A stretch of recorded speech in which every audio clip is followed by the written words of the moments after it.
to speak loudly, but my voice sometimes is not loud enough, so if you cannot hear me in the back, please wave or let me know that I need to speak up. 10 years ago, I knew almost nothing about Israel-Palestine. I don't happen to be Jewish or Palestinian or Muslim or Arab, and so like most Americans, I knew almost nothing about Israel-Palestine. At that point, I was the editor of a very small newspaper in Northern California, writing about the local school district, the fishing fleet, the city council. This Middle East seemed distant, confusing, and irrelevant to my daily life. And so, like most Americans, I would skim the headlines on that important issue, accept the confusion that I found, and I would just move on, as I suspect most of your campus mates are doing right now. But finally, in the fall of 2000, when the current Palestinian uprising began, what's called the Second Intifada. Intifada just means, as you know, shaking off. When the second uprising began in the fall of 2000, I finally decided to pay attention to this important issue, to follow the news coverage and to learn what Israel-Palestine was all about. When I did that as a journalist, it quickly appeared to me that we were hearing largely one-sided coverage. I noticed that I would hear from and about Israelis in great detail, as we should.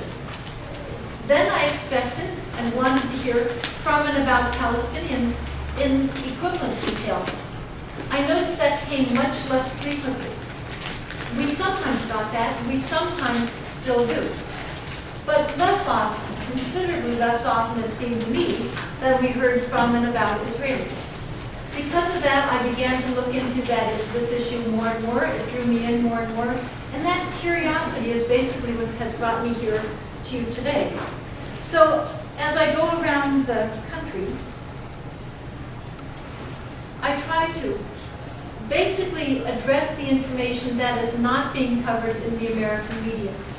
I don't take our limited time going into the important aspects that are being thoroughly and well covered. For example, suicide bombings are tragic on every conceivable level. If Americans did not know those were happening, then certainly I would go around telling people this important, newsworthy information. But they are being covered well, thoroughly, movingly. Anytime one of these tragic events happen, all you need to do is read any newspaper or follow any news report on the radio or television, and you will get that information. So we do know, as we should, about suicide bombers, about Palestinian rockets from Gaza, that's been reported. It should be reported. We know about that. And we do know that there are Palestinian gunmen, militants. We hear all of that information, as we should. Less often do we really learn the facts about the equivalent weaponry by Israeli forces. For example, the F-16s and the Apache helicopters, American supplied weaponry, the tanks and armored vehicles that create the fourth or fifth most powerful military on the planet, not just in the region. So again, we almost never hear about the fact that Israel has nuclear weapons. The lowest estimate I've seen is about 90. Most people feel it's several hundred. Some people say it's 400. I've used the 200 number that's most often used. Very significant when we talk about Iran, almost never reported. So I think what I'm trying to do in my talks is give the full picture, and especially fill in the parts that we're not getting. I only have 1 hour to try to speak on this important issue. I don't think that one half of the picture is more important than the other half. We need to get all of it, and we're largely getting one half of it. Now, many people, my slides got out of order, but many people say that the media are biased. I'd say across the political spectrum, Americans feel that the media are biased. We just often feel they're biased against us, even when they're on other sides of the issue. Sometimes those accusations are accurate, and sometimes they're not. You don't know when they're accurate or not if you don't really do a study to compare the news coverage against what is actually going on. So we decided to do that kind of study. We looked at major national media and then a number of regional media as well. I wanted to do the kind of study, my son studied physics and math. I like the idea of a quantitative, scientific type of study that others can either validate, they find that your conclusions are accurate, or they show that you're wrong. Ours have been validated. So we chose to look at a category that would be universally acknowledged as significant, not just some random, a significant category, and one that was quantifiable. And we settled on studying the coverage of deaths among both populations. It's my view that all deaths are tragic, Israeli and Palestinian and others. They're all tragic, they're all significant. So the first question we needed to answer to do our study, you need a baseline to compare it against, is how many human beings among those two populations were killed in that very first year. Our studies concentrated on two main time periods. The first, most significant time period was the first year of the uprising, because first impressions are so powerful. They determine for us who initiated the violence, who is beginning the aggression, and who is retaliating, who is defending their populations. Many of us feel that's a significant difference. We want to know that.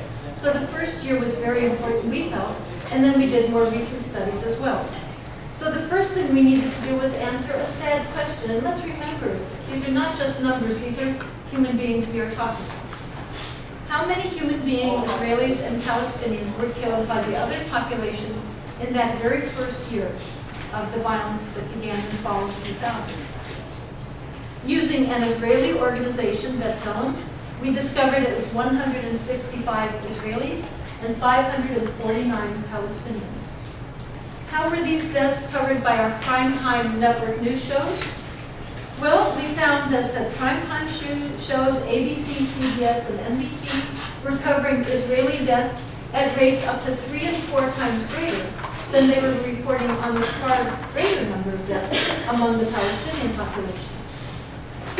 Then we looked at some of you may be wondering how the coverage could exceed 100%. In our studies, we were counting every time there was a report on a death for both populations.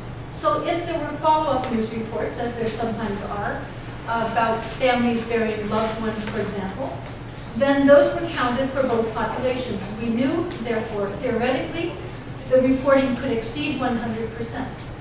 We were astounded to find how often, in fact, usually, it has exceeded 100% for Israeli deaths and never come close for Palestinian deaths. Then we looked at a subcategory that I believe is even more significant, which is the killing of children. All populations feel that children are illegitimate targets of strife. When they are killed, I believe, I hope, we're all horrified and deeply saddened, no matter the race, religion, ethnicity, or nationality of that small child. They are being killed by both populations. It's very newsworthy and significant. So let's look at the news coverage of this category.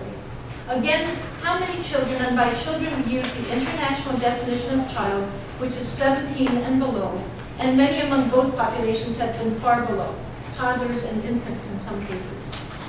How many were killed in that first year? 28 Israeli children tragically killed by Palestinians, and 131 Palestinian children, at least, tragically killed by Israelis. How were these covered in our primetime network news shows? Well, we found that they had reported on Israeli children's deaths at rates up to 13 and 14 times greater than they had reported on the, to me, equally tragic deaths of Palestinian children. Another way of looking at that is this chart, where the dark blue in the Israeli column are the number of reports on Israeli children's deaths that exceeded the number of deaths that had actually occurred, giving us the impression that more Israeli children are being killed than actually are. Whereas for the Palestinian population, we see a vast empty column of deaths whose parents are still breathing, that we didn't even learn about. So we are drawing conclusions on that compared to that, instead of that compared to that. Another way of looking at this is this chart, where we decided to look at the data chronologically for that first year. This is from our study of the New York Times, the newspaper.